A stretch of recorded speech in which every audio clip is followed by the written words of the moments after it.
Aujourd'hui, je vous emmène avec moi sur l'île de Sumatra en Indonésie.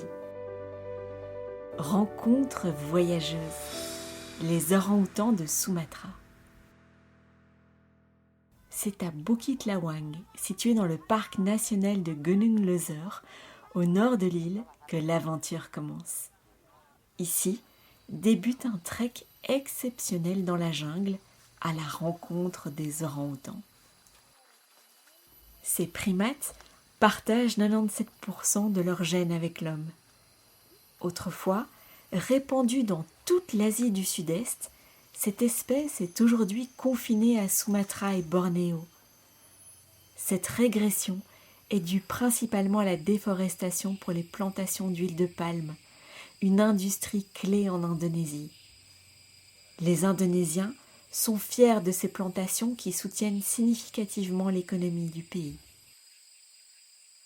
L'urgence de la situation pour les orang-outans est palpable.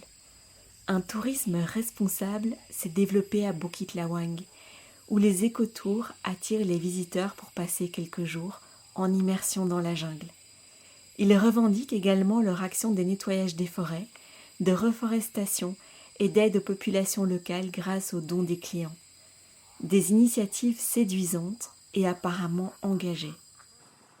Après une nuit à Medan, la capitale de la province de Sumatra du Nord, une jeep vient me chercher pour de longues heures de route jusqu'à Bukit Lawang. Arrivé sur place, je découvre un village entouré de jungle.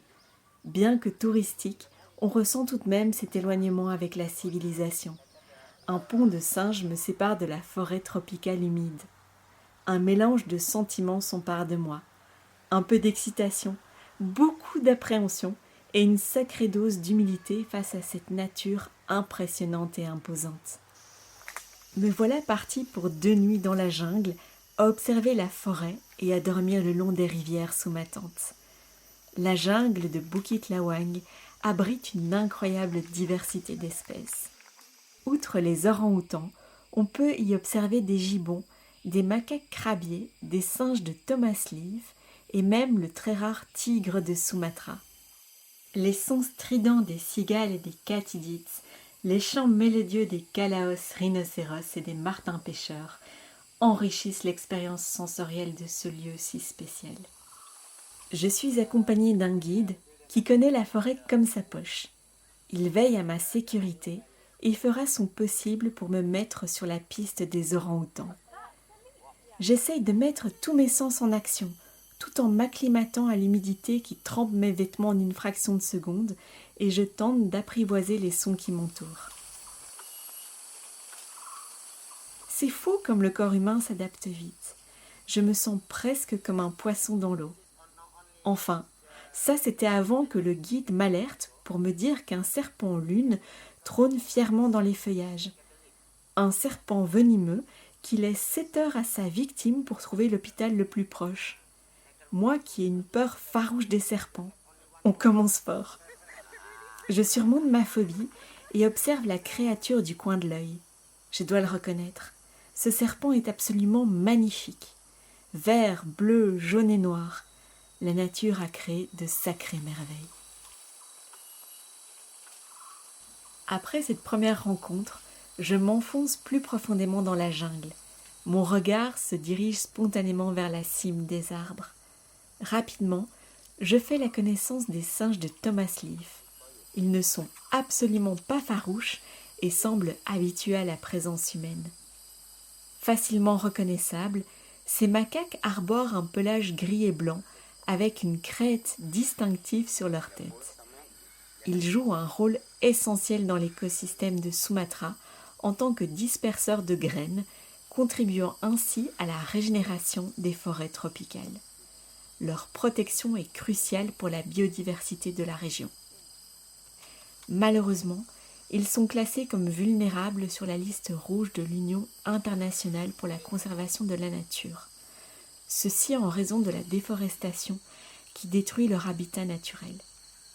À travers l'épaisse végétation, le guide me fait signe de le suivre en silence. Je lève les yeux, scrutant les hauteurs d'un vert dense, et là, à quelques mètres au-dessus de moi, la silhouette imposante d'un orang-outan apparaît. Il se déplace avec une lenteur majestueuse entre les branches. Son pelage roux flamboyant, illuminé par les rayons filtrants du soleil, crée un contraste saisissant avec le vert profond et luisant de la canopée. En se déplaçant, il fait doucement craquer les branches sous son poids. Un son presque musical qui se mêle au bruit de la jungle. Ses grands yeux, enfoncés sous un front large et légèrement plissé, sont d'un noir intense.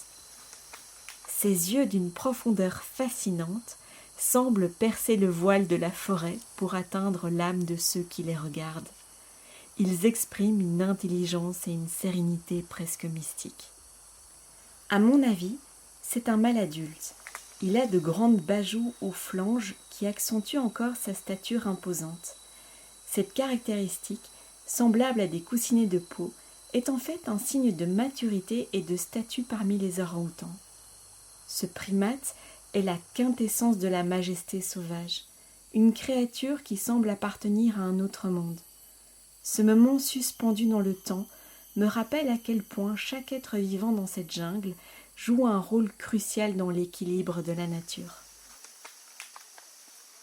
Me voilà donc dans leur habitat. D'ailleurs, un nid gigantesque se trouve là à quelques mètres au-dessus de ma tête. Il paraît que les orang-outans changent de nid tous les jours. Il y a plusieurs raisons, mais l'une d'entre elles, c'est pour éviter de rester trop longtemps sur le territoire d'autres individus. Après cette journée riche en émotions, il est temps de rejoindre le campement sous une pluie tropicale. Je suis littéralement trempée en 2 secondes. Et j'ai bien peur que mes affaires ne sécheront pas d'ici le lendemain. Mais c'est un détail. Après avoir installé mes quelques affaires sous la tente, je profite d'une baignade dans la rivière entourée par les chants des oiseaux et le bruissement des feuilles. Cette connexion avec la nature, loin du tumulte de la vie quotidienne, est sans doute l'une des plus belles expériences de ma vie. La soirée se poursuit autour d'un excellent repas. Je m'endors comme un bébé. La deuxième journée est quelque peu similaire à la première, avec quelques nouvelles rencontres. Un lémur volant et une tortue boîte. Mon aventure à Bukit Lawang m'a profondément marquée. Elle a illustré comment le tourisme peut être une force positive, favorisant la conservation et le développement économique local. Soutenir ce tourisme est crucial car il permet à l'économie du pays de se développer grâce aux visiteurs plutôt qu'avec l'industrie de l'huile de palme. Merci Sumatra de m'avoir sorti de ma zone de confort et d'avoir illustré une fois de plus que nos peurs sont limitantes et souvent infondées. Mon plus grand souhait est que cette nature merveilleuse et ses habitants puissent prospérer. La terre, sans eux, n'est rien. Merci beaucoup pour ton écoute. On se donne rendez-vous jeudi prochain pour un nouvel épisode de Rencontres voyageuses. D'ici là, n'hésite pas à me suivre et à commenter les épisodes. Un grand merci à toi et à très vite.